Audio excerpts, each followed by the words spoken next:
she's doing okay. She's talking about doing a 5x3 and how long the rest should be.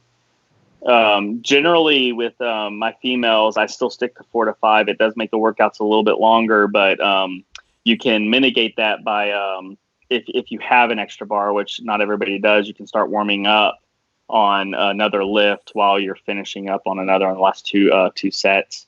Santana actually did a pretty good video about how to shorten your workouts whenever you're under time constraints.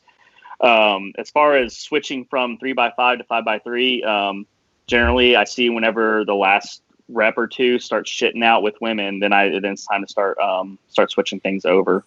As far as time constraints, I mean, it takes longer to do 5x3s. I would still stick with your rest periods to be 4 to 5 minutes. I don't know if Alex has any input on that. I do. I don't know if you need 4 to 5 minute rest periods or even 3 minute rest periods right now. It seems like you're just about right in the beginning. It's very possible you can be in the first week and a half, 2 weeks of this. So like if everything looks as easy as it did on that video, you can probably rest 2 minutes and get away with it. You know what I mean? You're not going to catch on fire. It'll be fine. Rest as much as you need to. Feel slightly less confident than the last set. If you're resting 5 minutes and you're like, oh yeah, I'm 100% going to get this, and you also are kind of sacrificing things outside of the gym for the sake of time, you can probably get away with shortening that rest period. You just kind of figure out what's more important to you. Like rep quality and making your work clean and concise and replicatable is incredibly important. But if it's the option of, I'm not going to go into the gym today because I don't think I'm going to have time to do all of my sets, shorten your rest periods. In terms of switching to a 5x3, or excuse me, just triples rather than sets of 5, it seems to be pretty person dependent. I've had a lot of females who can follow traditionally male programming for whatever that means, and then do super well. And then for other ones who just seem to be slower through and through, they respond pretty well to triples. I think you can do a lot of speculation about fiber type with that. I don't know how useful that is, but I found that triples work better for people who are slow on rep 1, and they're the same amount of slow on rep 3 and rep 5.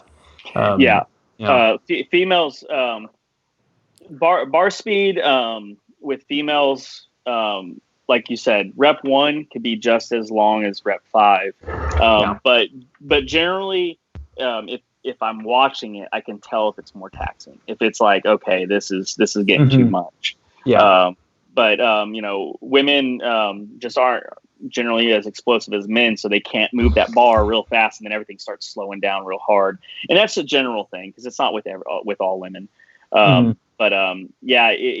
If you start missing reps and you're doing sets of 5, if you start missing reps, definitely you're gonna have to change something. Yeah. Yeah, it's the move to triples has to be a pretty intentional one. And I mean, if you think about it, if you just do it haphazardly and you train for 20 years, it'll sort itself out. But if you're trying to kind of min max for, let's say, the next 6 months, I would try to hold it off for as long as you can. Yeah.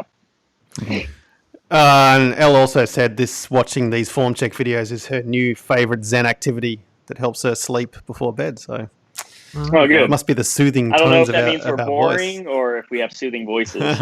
It's incredibly boring. That's not a question. You know that.